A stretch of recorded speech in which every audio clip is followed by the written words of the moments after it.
All right, everybody, I'm back. It's been way more than a month. I am super aware of that, but semester just started, and I am taking bio and physics, and I'm messing with nav logs, and there's also an art class, but the art class is pretty chill. Suffice to say, I'm just really busy, but I still want to do this to stay sane. I just don't know about the upload schedule. I don't think it's going to be every week, but we're still going to keep it going. Yeah, anyway, enough about my personal life. Let's get to the actual video. I think I've made enough of these that I don't need to be like, this section's going to happen, and then this section is going to happen. And I've made bookmarks. So, if you want to know how the video is formatted, just look at the bookmarks. The title is Hammer and Anvil. Author James Swallow. Published dates 2011. I know we're going back into the past with this one, but I said I was going to do this book. Now we're here doing this book. The next book I'm going to do is probably Kingsblade, because I have a credit, and I also want to be in the present for like 5 seconds before I probably do another book that was like way older than it needs to be. And then the narrator is Emma Gregory, who is an icon and one of my favorite Audible like narrators. She's awesome. Anyways, okay, next up, the summary. So this is a brief description of the general story. For those people that don't want anything spoiled, that's what this is for. On the planet of Kavir, a fortress of the Sororitas falls victim to an awakened Necron tomb. A distress call is successfully sent out, not with the intention of wishing for like a savior mission, but instead in the hopes of the Imperium sending a mission of vengeance to the world of Kavir, purge the Xenos, and then reconsecrate the once holy grounds of Sanctuary 101. Sanctuary 101 being the actual name of the fortress, Kavir being the planet, and the system name is Kavir. So it's confusing, but whatever. Anyways, the gears of bureaucracy on Holy Terra grind very slowly, but very finely. So a solar, like a Sol decade later, so like by Earth years, a reclamation force is finally put together due to the will of Canoness Sepherina, the interest of the Inquisition, specifically Inquisitor Hoth of the Ordo Xenos, and the greedy need for xeno-archeotech of the ever-inquisitive Mechanicus. So put simply, the Sister of Battle, Adeptus Mechanicus, and the Inquisition go and deploy to Kavir and fight Necrons. Yeah, I would say it's a spoiler to say fight Necrons, but like literally in chapter 1, silver demons start showing up and killing the sisters. So if you can't put 2 and 2 together, I don't know how to help you out. Also, in Audible, if you read the summary, it like name drops Necrons. So yeah, just know Necrons are going to be fought. Who's this for? I'd say it's definitely not for the slow burn, like narrative tea drinker that I am. I'm definitely one of those. If you don't like the first one because there wasn't enough action, then, it's good news for you that, this one is basically all action. Like the story progresses based on action happening. Like plot thread happens, and then suddenly the Necrons show up and then push the story forwards some more. So if you like action, this book is great. If you like story, I mean, it exists, but in comparison to the first one, in much less capacity. It's also less compelling, but that's just my opinion. So yeah, if you like bolter porn, this is great. Is there any lore, like relevant lore? Because there is lore in this, but like, do we care about it? Because this is from 2011. I will say the only actual lore like thread that stands the test of time is when there's a cryptech called Asua that Quester Tagus, one of the characters in the book, represents the Mechanicus. Essentially, they have a conversation, and Tagus is like, please share your technology, share your knowledge. With your technology and human intuition and like, manifest destiny / will, like we can achieve great things. And then Asua is just like, if you think that there could ever be an alliance or an understanding between the Imperium and the Necrons, it is foolish in the extreme. And this is relevant just because Belisarius Cawl is like actively trying to form an alliance with the Necrons just because of like the Blackstone or like the Noctilith. However you want to describe Blackstone, the fact that its reaction to the warp, you can like tune it to basically close warp rifts. So Belisarius is like, hey, we should strike a deal with the Necrons because they're the ones who, to his understanding, closed the Great Rift the first time it opened, basically locking the Immaterium away the first time in like the second or third or however many wars in heaven there actually were. They did it once, they could do it again, and he's trying to form that alliance. So this acknowledgement of the fact that like trying to make an alliance with them and it being really stupid, and like, do you not understand, like, we are beyond you? It's very Eldar, essentially. Like, it's not a chance, essentially, is what they're saying. So I think that that's the most important thing to kind of take away from this book. On a fluffier note, there is finding out, like, if you're a Sisters fan, there is some lore that's, I guess, relevant, but not really. Find out that the book, the title, Hammer and Anvil, is actually, its name is for a relic that ends up being the recorded thoughts from the founder of the Order of Our Martyred Lady.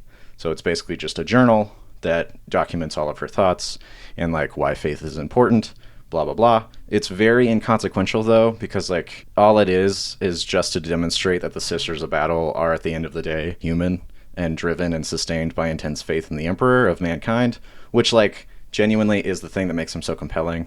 Like, they're not Space Marines, they're not superhuman, their power armor is rudimentary just because they don't have the black carapace, so their power armor is just like they're wearing a fridge. But like the Space Marines with the black carapace, they're not wearing a fridge, they're wearing an actual, suit that is built for them and they can use like second skin. So yeah, any homework? Do you need any homework to do to understand what's going on here in this story, or does this story by the end actually become homework because like there's significant enough lore? I am going to go with just a flat out no, this isn't homework, because the story is like really self-contained and it ends basically tying literally everything else up. So if you like stories that are self-contained and at the end you're just like, cool, that was fun, then there is something here for you. But it is, be warned, a very popcorn read. You definitely like know by like the first, I would say like 2 chapters, exactly what this book is going to be and exactly how this book is going to play out. Additionally, even though this is like a direct sequel and that ends this duology, there isn't like a reason to read the first book so far as the whole, will you understand what's happening in this book, blah, blah, blah. And the reason is because Miria's like past isn't really brought up. It's like there's like 2 sentences maybe in the entire book where they reference the stuff that happened in the first book, and the rest is just obfuscated because like the Canoness doesn't want to like kick a hornet's nest or make any of the other sisters question her or whatever. Like, she doesn't want to bring up the past, essentially. So you do not need to read the first book. I recommend it because it's really good. If you're worried about like, oh no, I won't understand, don't worry about it. You will absolutely understand. It is sisters fighting Necrons. That is the story. So the character section. All right, we're starting with Imogen. So she's a Sister Superior, the rank that Miria basically got demoted from. She's a flat character that is executed extremely badly. There's a plot line with her that's carried throughout pretty much the entire book. There's maybe like a scene before the plot line kind of picks up where it's like she's being introduced as a character, and then right when she's like she meets Miria, suddenly it's this plot line. It takes like basically the suspicion of Miria's past like way too far, and then also goes absolutely nowhere with it. So I can see like basically where this headspace was like trying to go. So like Miria basically in Imogen's mind is like a weak link, and her independent nature could get a member of her squad killed. That's like the rationalization for why she keeps like kind of poking the bear, because she wants her to like break and essentially give her the excuse she needs to basically get her off the squad. But instead, it kind of comes off as like really petulant, and it actively, like on more than one occasion, endangers the squad, because she just like, even in like, there are Necrons spawning and they're like in the Necron tomb, she's still like, hey Miria, when are you gonna blah blah blah blah blah? And then it's just like, bro, what are you doing? Like, focus. What's going on? Also, the single-minded like zealot experience doesn't really help either. It's okay when like a regular battle line Sororitas is doing the for the Emperor thing, but generally how the Sororitas work is like the higher in rank you get, the more kind of like chill they become. Not necessarily, not like, let me explain. So they are when it comes to the militants, and yes, there's different orders, so this isn't like a pure generalization that's actually there are exceptions, but generally speaking, when a sister gets promoted to like squad leader or like commander or something like that, they do start thinking tactically instead of like burn the Xenos and just for the Emperor. They become more than just a zealot. They have zealotry in them, but they start getting kind of trained out of it because it's like, okay, we get it. You have, like, the sisterhood acknowledges the fact that, like, okay, you have the faith. You've shown that you have the faith, but now you're promoted and you can't just like be so single-minded that you're getting sisters killed. You have to think mildly tactical now. So there is a level of like rationality that starts becoming, because then like you meet canonesses that are like, oh, you're actually a reasonable human being, versus, you know, the battle line trooper who's always just being like, let's just charge head on with our flamers and murder everything. It's like there is that growth that happens as you rank up. But for some reason, Imogen is just like basically a battle line trooper still. And you're just like, how are you essentially a sergeant that has a command over like 8 to 12 sisters and you're thinking like a private? It's very off-putting. Then there's Sepherina. She's the secretive Canoness archetype thing, essentially. She demands respect from her subordinates even when they make good points and are already kind of being respectful. It's pretty cut and dry. There's potential there to become like a much more dynamic and intriguing character, because like her duty is split into like 3. She has like a duty to the, you know, we saw it in the first book. Canoness has a duty to the sisters, also has a duty to the Inquisition because they're the militant arm of the Ordo Hereticus, so they have that, and then they also have the duty to, you know, their religion. So that multi-pronged reason for being will create a Canoness that's dynamic, usually, but in this case, no. Like, none of that is here. She's just as flat as pretty much every single one of the sisters in there. I'll get to it in my review, so, you know, hold tight as to why I think she didn't like bring her A game and or like fill the role of the canonesses that we usually see. There is a set piece moment at like the very end of the the book, where she kills Nemesaur Cagus in like a one-on-one duel, and it's like a light shimmered around her and pure faith and blah blah blah, and I was just like, this doesn't feel earned. It just feels mandatory that the Canoness does faithful thing and then does something cool with the faithful thing. So yeah, I mean, if you're into that, then yay, but to me it didn't feel good. So yeah, moving on. Miria. So she's a more subdued like Miria from the first book. So if you're reading this duology like back to back, there is going to be like a bit of character change here, which is awesome. It's really nice to see, because as far as time goes, if you kind of pay attention, it's it's addressed in the very beginning of the book, and it's super easy to miss because it's literally a sentence, and the people in the book don't actually acknowledge the scale of time that has actually gone by. But there is a decade between the first book and this book. Miria, this whole time, has been having a crisis of faith, and she's been like questioning her role within the sisterhood because of that crisis of faith. Like, internally she doesn't know whether she has true faith in the Emperor or if she's just kind of like paint by numbers the whole sisterhood experience. Like, she doesn't know whether she's in the sisterhood because like she believes in it, or if she's just has put in so much time that she's like, I don't know who else I would actually be. But you know, there's enough context clues and internal monologue that gets presented in the actual book that I would be like misleading you by going with the other option of she's just like Miria but talks less, because like fundamentally she is just Miria but talks less. But there's enough justification built into the book, and she's given like enough context that you understand why she's more subdued and why she doesn't talk as much and stuff. Her constant clashing with Imogen kind of gets in the way of what could be like the interesting story of her kind of tackling and grappling with that like faith crisis. But, eventually she does get her command back, and it's not her old rank. It's more of like a field promotion due to grim circumstances. Hint, hint, someone dies. I wonder who that could be. It seems like super abrupt, and the justification given kind of undermines like the C plot of you're a weak link and a maverick, you present a danger to the squad, blah blah blah. Because like when the opportunity arises for her to basically lead the squad again, it's just like, okay, can do. And then the rest of the squad is like, wait, no, you can't do that. And then she's like, you have to, because I have more experience, and you swore an oath to the sisterhood, not to Imogen. And it's just like, bruh, okay, I guess. Sure, man. Like, the justification, I guess, is solid, but it just doesn't feel earned. Like, as a reader, it's just like, all right, cool, we're doing it, fine. Verity, she's the conscience of the group still, hasn't changed, but it's way less interesting.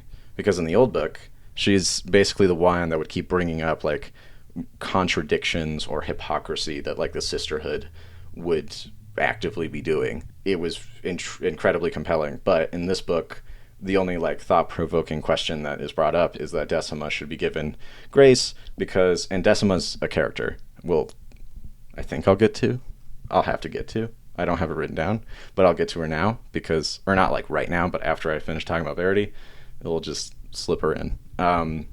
Essentially, when they find this, mysterious human with parts from Necrons that are like, she's a hybrid, like Asua, one of the cryptechs, another character in the book, essentially dissected her and then installed a bunch of Necron tech just to see what would happen, and he's her basically like pet experiment to see like how humans tick and blah blah blah blah blah. Because this book is old enough where humanity hasn't, like, basically it's still a new experience for humans to stumble upon Necrons, as opposed to the contemporary Imperium where you find Necrons and you're just like, and even the author is like, yes, we've seen Necrons like a trillion times. This is not a first encounter situation. So they find this mysterious person, and then Verity is like, no, don't kill her. She's a human, and humans are like human. And then the rest of the squad is like, but look, she has mechanical parts. That's suspicious. And Verity's like, no. And it's just a moral thing, which is fine, I guess. But compared to the last book, it's just not nearly as compelling. I guess if you wanted to be like, well, stop comparing. Like, does this book stand out alone? Like, can it just be good, not compared to other things by itself? Then by that logic, sure, I guess. But I don't know. I can't help but compare it, and comparing it to the first one, it's like the first one had a lot of thought put into it, and then this one was just how many Necrons can we kill, and how many for the Emperors can we fit in, and it's just So I don't want to come off as like a snooty intellectual who's like, there's not enough of the brain juice in this, so I don't like it. It's just, I don't know, it feels lazier. Like there's a lot less, like the justifications just feel way too easy, and not in like a good way. It's not like, oh, we discovered like a people farm, we must kill it. It's like, well, obviously. It's more like it's the thing with that we just talked about with Miria taking up her old like role. It's just way too easy, where it's like someone dies and then she's like, guess I have to be commander again, and it's like, wait, sure, I guess. The other thing that with her in this story is crazy to me, and this is probably just a personal nitpick and also bias, but there's this thing that happens so many times in this book where she says basically anything at all. Like she utters a singular voice or like just a syllable, and then like every sister in the room just scoffs like immediately because she's not in a militant order. And then like for me, that's just insane, because like I've met combat medics, I served, they are highly respected, and the people that serve alongside them like know that they're like, these medics are going to be the ones stitching them back together if something goes wrong. So they're like both grateful that they're there, and also they are respected because they are they exist. So that whole, my biceps are bigger than yours, nursemaid, how dare you tell me what to do? It just came off as the author not having like real military like operator experience, which I don't have a lot of, but like I understand the role of medics is very important. And when a squad has a medic, they are not very dismissive of that medic. They're grateful that medic exists. And when that medic has input, they're not like, go away, nursemaid. You don't know what you're talking about. Go babysit the children. It's like, she saved your life like several times. Probably let her talk. Especially when she has genuinely useful things to say. And she's not like an arrogant prick. So like that whole dynamic between her and like the rest of every single other, sister battle in the book, except for Miria, was just like eye-rollingly annoying. Decima, I have Quester Tagus next, but we're inserting Decima because she's not on the list for some reason. Essentially, she gets introduced in the first book. She is like the lone survivor of Sanctuary 101. Her personality is super fragmented.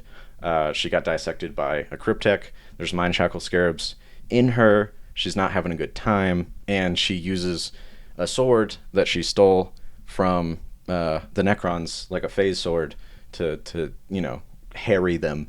And she's been trying to kind of do her little part to kind of keep them on their toes. But she's only one sister, and she's also like emotionally fractured.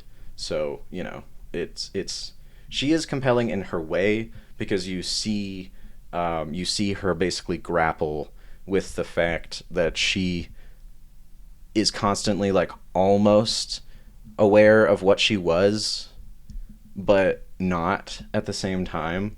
And then it's almost like when Smeagol, or when Golem gets reminded what his name used to be, which is Smeagol, and then that triggers like that whole like memory rabbit hole, and he's like, oh my god, I remember who I was.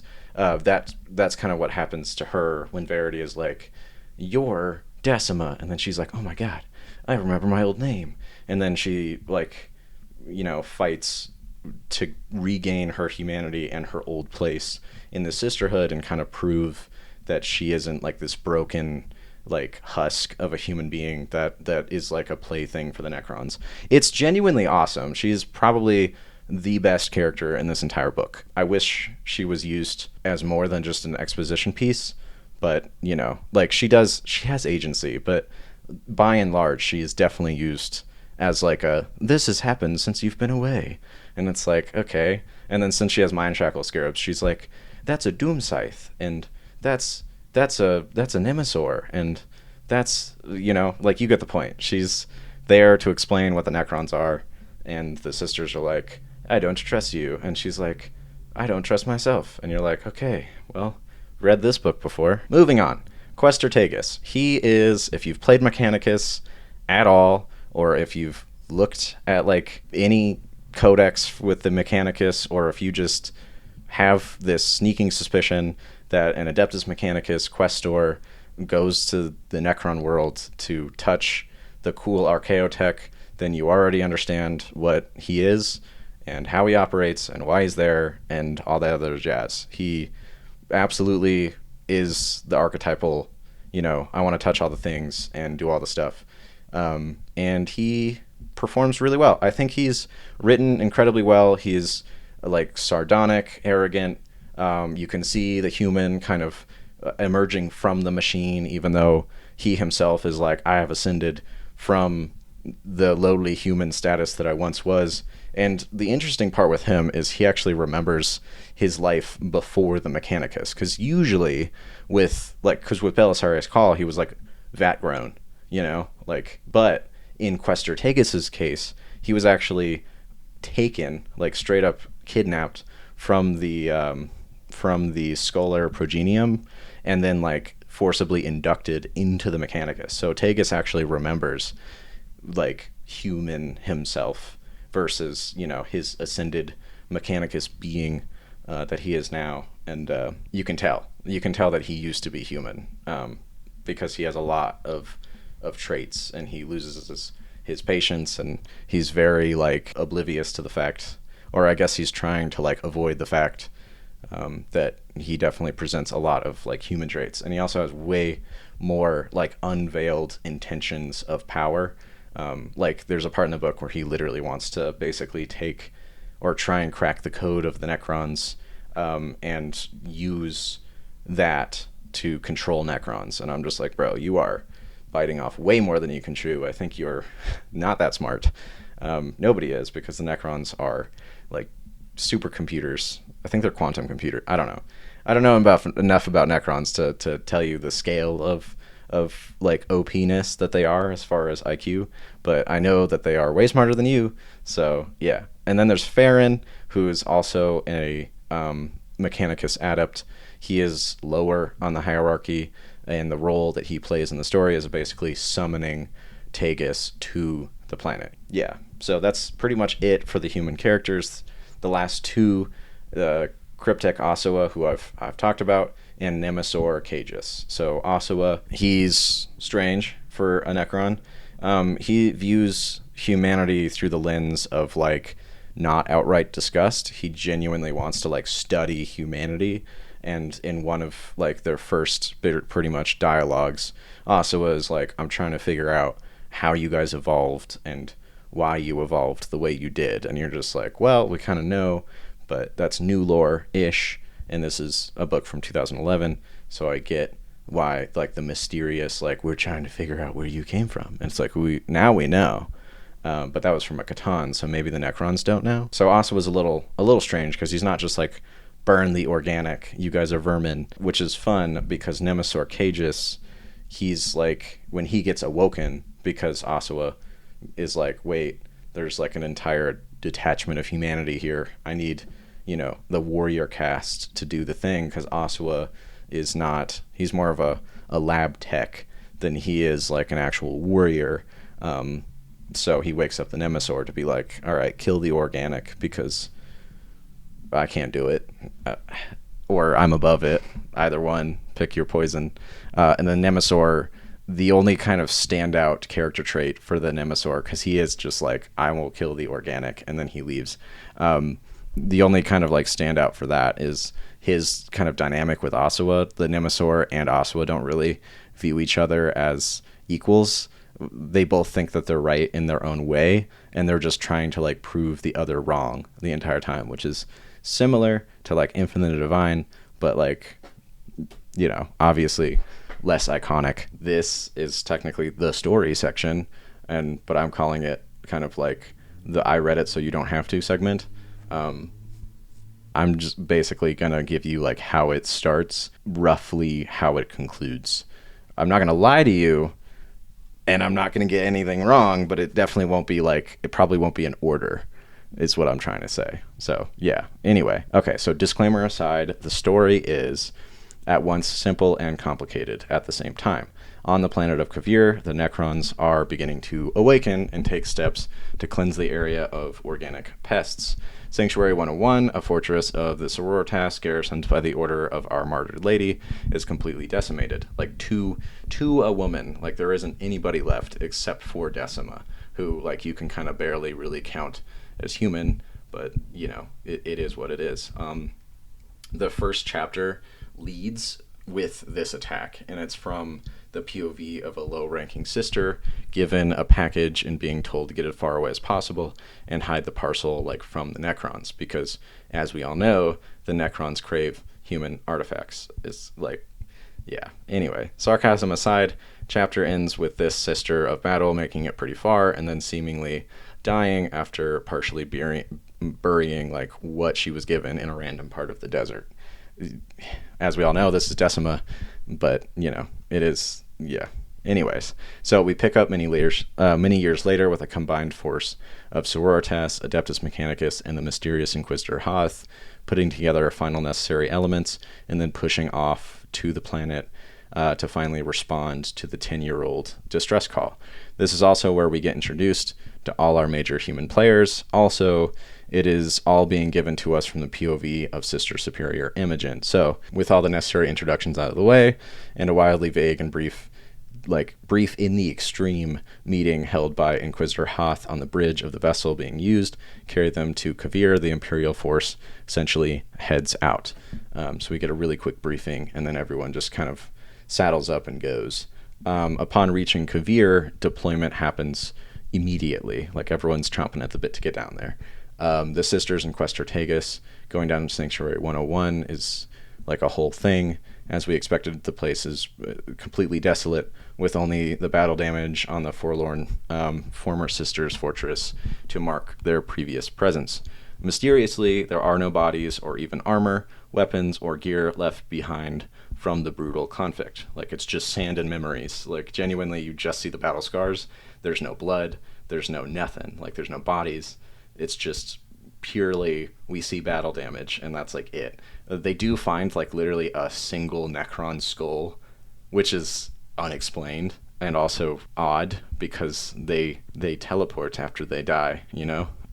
So I don't really know how there's a skull just chilling. After securing the area, the sisters hold like a ceremony to memorialize the fallen, and also kind of it's part one of like the reconsecration. Like, they're trying to kind of bless it in, like, for the sisters. One of the reasons they're coming back is like straight up, we're trying to reconsecrate the area, make it holy again, and also as a remembrance to the fallen. So yeah, so the event itself, that ceremony of remembrance, the funeral, all that jazz, the Questor is there, and he also has very big feelings, and he goes on a very lengthy monologue while they're doing it in his own head about like what a waste of time remembrance and funerals and like ceremonies are. Some of the shade is valid in what could be or what could become an active war zone, because you just found a Necron skull. So it's like, hey man, maybe don't do the ceremony, maybe figure out if there's Necrons around. But they're like, nah, let's just do this instead. But I also just don't think that the Mechanicus has really any room to talk when they have their own inconsequential and incomprehensible rituals like going on, you know, with incense and chants and oils, and, you know, the meme of liking a toaster just a little bit too much. So yeah, all that to say, I'm pretty sure Tagus doesn't like to talk to his other tech priests much, or he's like in complete denial of the fact that the Mechanicus also has like really stupid rituals, and they are just as faithful and even more zealous than the sisters. Now we're multiple chapters in the book, and do things finally start to happen? Kind of. Questor Tagus takes off with the escort that Canoness Sepherina wants him to be under, because Canoness, rightfully so, doesn't trust the Mechanicus and thinks they have ulterior motives. They do, but Tagus kind of shakes his escorts and then leaves without telling anybody. This is because the Adeptus Mechanicus had been on the world long before the expedition actually got there, and that's like the small outpost is run by the adept named Farron that I kind of talked about in the character section, and his task was to get as much intel on the Necrons as possible, and then basically send a report out. And if it was like, if there was enough reason to send a larger force, then the Mechanicus would, or if it wasn't needed, then Farron was just told to like leave. Like if he had a way off the planet, just to take the way off the planet, or if he could find a way off the planet, just go away, because the Mechanicus, if he couldn't, would just like leave him there. Farron finds out that there's a significant number of Necrons somewhere in the system, but he can't quite locate them. So he lies in his report. The Necrons had actually gone back to sleep to get Tagus to essentially come out and help him with the rest of the mission. Because, like, he does have it, but he also knows that if he's like, hey, there's, like, active Necrons, that the Mechanicus wouldn't be like, cool, greenlight this mission. They're going to be like, nah, way too dangerous. We only go to sleepy tombs. We don't go to awakened tombs. Yeah, so that's one mystery and one, like, motivation down. And the important thing to know is that the Imperium is usually operating in cross-purpose. So the Mechanicus, their ulterior motive is, I want to touch the archeotech. I know the Necrons have been here the entire time, but they didn't tell the sisters. The sisters suspect there's something more going on, but the sisters are there for, to reconsecrate Sanctuary 101, and they're just, on the nose of it, grateful that the Mechanicus are supporting them.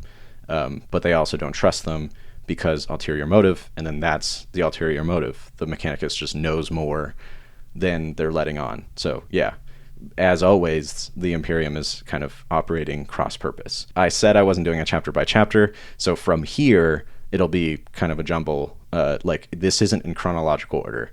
It does happen. I'm not making it up. I just don't have like in chapter 5 and then in chapter 6, from here it's just these things do happen, just not in this order. So there's a fortress being put back together. That's what the sisters are pretty much doing. And the reason I bring that up is because from here on out, there's like multiple POVs from sisters either on the planet or off planet or blah, blah, blah. And like part of the contingent is back on the fortress, kind of putting everything back together and adding context to the initial mission. And then there's Miria and Verity and Decima with Imogen. They get sent out and do all the exploring, and they run into like the Necrons and kind of they progress the story. So there's kind of like 3 different things going on, because there's the Mechanicus doing their thing, and then there's the story that's happening at the fortress, and then there's the story that happens with the sisters that are like exploring the tombs.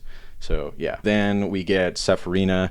Essentially, she finally reveals why Kavir was such an important place to come back to, because like by and large it is a backwater. There's really no reason to be here, but they come here anyways, and it's kind of like up in the air as to be like, Sepherina, you've been pushing to come here for 10 years. There's got to be something more than just, I am bothered that Xenos killed sisters. It's like, this is a huge effort, lots of resources, and it's just for like an outpost on a tactically not really important place. So in short, it's because there's an artifact called the Hammer and Anvil. It's the original journal.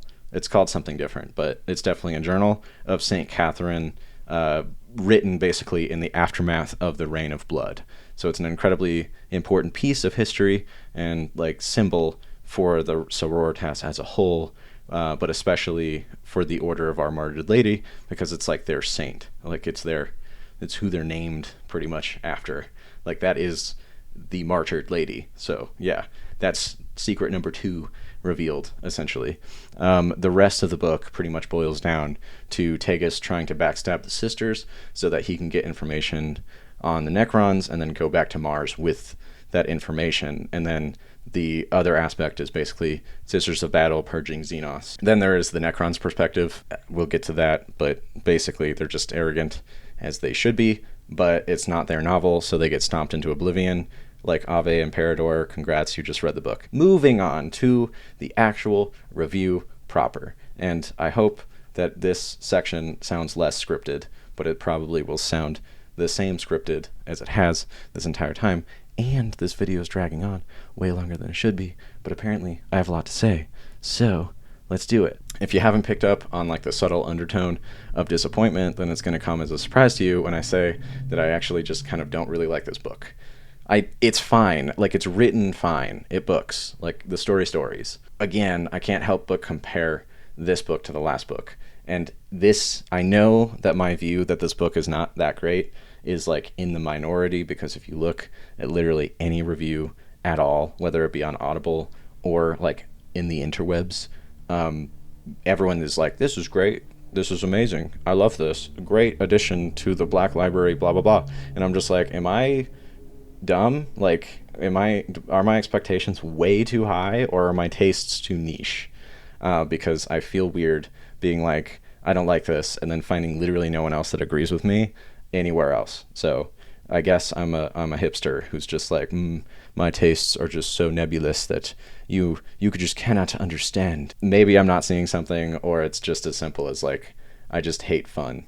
I don't know, but I'm gonna do the review in like a listicle format because it'll be way more concise than me just rambling into the void. Starting with pros, because I don't want to just freaking thrash this book. So pros, having each Imperial faction that are presented be really suspicious of each other and generally actively hindering each other because of that suspicion is awesome. It's a good example of how the Imperium like kind of gets its own way and trips itself up more often than not, because that is incredibly lore accurate. Like, in fact, the Imperium fights itself more often than it fights literally like chaos or Xenos or anything else. Like, they are constantly fighting themselves. The setting, I'd say the description of the desert planet, the tone of the mystery, does a lot of heavy lifting in this book. When the Necrons do show up, their utter alien nature is put on like full display, and it's just the whole vibe of just like the mystery element is awesome, because like the sisters are off-put by the fact that these things are like metal automatons that like aren't doing to their, you know, human eyes, they're not doing anything for like ideology or like anything. They're just like these ancient Cthulhu entities that show up and then just start like flaying people with their Gauss cannons, and they're just like, oh my god, this is crazy. We just have faith, and it's awesome. I really enjoy that element of this book, and it definitely makes the Necrons feel more ominous than they end up feeling, but that's for the con section. So yeah, Decima, Osawa, and Cagus super carried this book, like on their shoulders, ran this book kicking and screaming to actually finishing. Decima is definitely the most compelling character. I kind of already touched on the reasons why, so I'm not gonna, you know, glaze her some more, but the last survivor of Sanctuary 101 and being like extensively tested on like tested on by Necron like Cryptek Osawa, to the point that like she forgets her own name, blah blah blah blah blah, grappling with humanity, etc etc. And then like Cagus and Osawa, like basically their dynamic of I know more than you, or hey, what you're doing is strange because you shouldn't be studying the organics, you should just be killing them. Like, that is fun to kind of just see, because it's just two quantum computers like yelling at each other. It's fantastic. Okay, so the cons section, and this may surprise you, but it is longer than the pro section. So yeah, anyways, ultimately, way too many sisters. Like, I get there's a fortress of them, and they make up the bulk of the expedition, so practically speaking, there would be a lot of Sororitas, okay? But as far as the story goes, they should absolutely have just been off, like, the bulk of them. The fortress itself should have just been off in the background with, like, I don't know, written in a way where updates on, like, the reconsecration and the rebuilding coming through, like, radio calls or updates. Like, find a way. I don't know, man. But as it stands, there's too many sisters. Like, maybe Tegus could have been the only one with like a good enough radio and then that would have given him the opportunity to like lie to the sisters about like what the Canoness wanted or something, so he could have like rerouted them and given them like fake objectives or something like that. That would have been cool, because he already was trying to like manipulate them in that way, but they always had like a great radio connection, even on like a literal different planet somehow. So I don't really know. I don't know. But anyway, as it stands though, again, there's just too many sisters, and it resulted in like not necessarily padding, but worse. It made the Necrons look super ineffectual, while at the same time also making like the sisters look ineffectual. So yes, in this case, a double negative results also in a negative. So yeah, moving on. Speaking of ineffectual talks, let's go with the Necron tier. So, like, listen, their empire ruled the old galaxy, and their species transcended flesh through biotransference to become Necrons, unstoppable machines that destroyed their first gods of the galaxy and used their fragments as, like, straight-up batteries. So, like, sounds unstoppable, because they should be. So, unless you have, apparently, 5 Sisters of Battle, then apparently a tomb like the size of a moon just doesn't even stand a chance, because the book ends with the Necron installation being, you know, absolutely obliterated practically single-handedly, because it's literally just like 8 sisters, 3 of them die, and then 5 make it to the fusion reactor and then destroys it with like an grenade. And I'm just like, bruh, no way. Like, I'm sorry, but the power imbalance here is like outrageous to a degree that is like rarely seen in 40K. So, okay, this triggered it didn't trigger me in like a angry way, but it did trigger me to be like, okay, there has to be a reason for this. So I did some reading, and I found out that Matt Ward got a shout out by James Swallow himself for like creative input. So I'm having like, I'm a Death Guard fan, okay?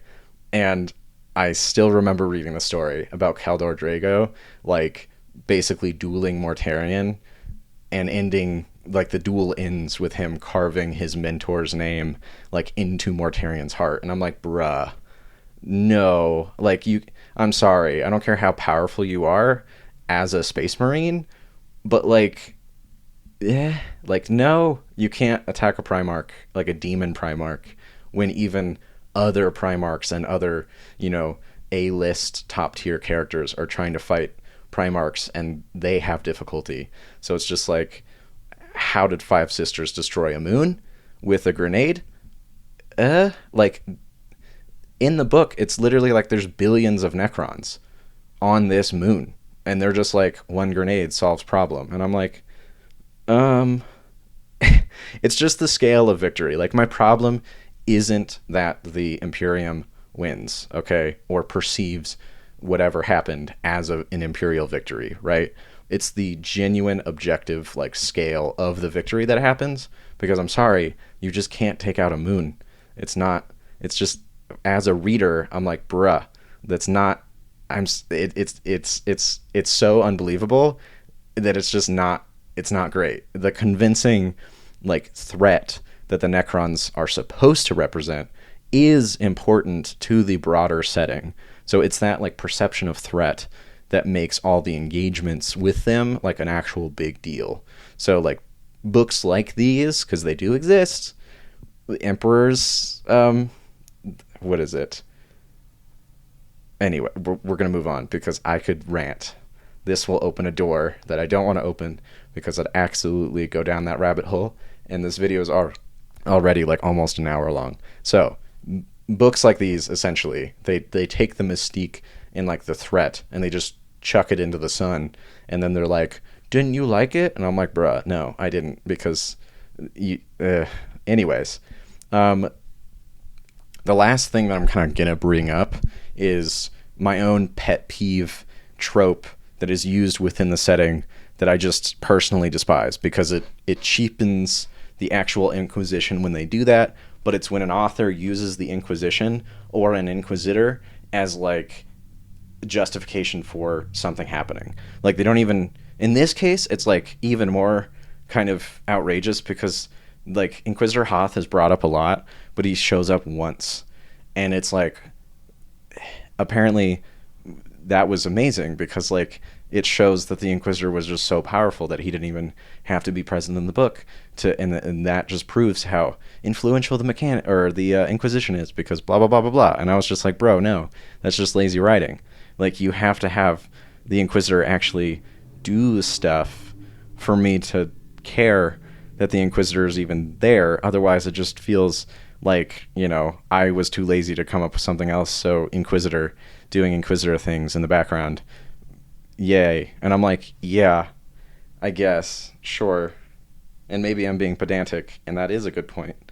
But as a reader, I'm like, I've seen this way too many times, and it also just doesn't feel convincing, because like, while the Inquisition has unilateral authority and like is being given orders, or not given orders, but they have the authority essentially connected to the Emperor, the whole reason that they're so charismatic and that they're able to carry out these plans is because they get personally involved or have a web that's so like that's so strong because they know so many people and they network in such a way that it's like, yes, they're able to convince others of the righteousness of their cause, blah blah blah blah blah. But that only happens if they actually exist in the story, and you can't just be like, the Inquisitor did it. And I'm just like,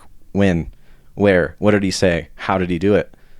Because saying that sounds very similar to a wizard did it, and I don't like that justification because it's lazy as hell. But yeah, anyway, so ends my rant into the ether, because the reviews, especially from somebody that doesn't have like a writing background or a writing degree, it definitely feels like somebody who's not a published writer critiquing an actual published writer feels strange. But, I want to get better about like rhetorically reading what I read. That's part of the reason why I'm doing this, because I'm already taking these notes. So I feel like I'll just make a channel and talk about it, essentially, to record my thoughts and also get better at public speaking. It's kind of a two-parter here.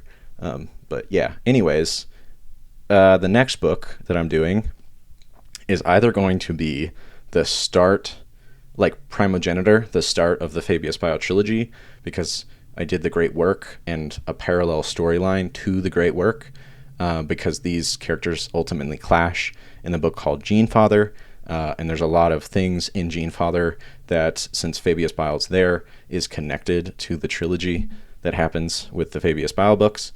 I'm either going to do Primogenitor, or I'm going to do the new Night book that came out that I'm spacing on. But I definitely said in the beginning of this movie, Jesus Christ, I have movie on the brain for some reason. Anyways, this video. So yeah, I guess you have that to look forward to. I don't know if it's going to be out next, like Saturday, Sunday, or Tuesday, or whatever, like a week from now is, but it could be. If it's not out in a week, then it'll be out in 2 weeks. And it could be that my release schedule is every 2 weeks instead of every week. But who knows? Anyways, enough of the stalling. Thanks for joining me. I cannot believe I got like 4 or 5 subscribers while I wasn't even making videos. It's strange to see channel grow without actual like input. But if you do subscribe, that's awesome. Yeah, anyway, comment below if you want me to review a book or a short story or something, or if you have just generally like any input as to like the Warhammer setting as a whole. I pretty much respond to anything because I don't actually get that many comments and I have time to do so. So yeah, it doesn't even really have to relate to this video. It could just be like a meandering thought you have about the setting itself, and I'll still respond to it. But anyways, have a good one. Thanks for listening. See you around.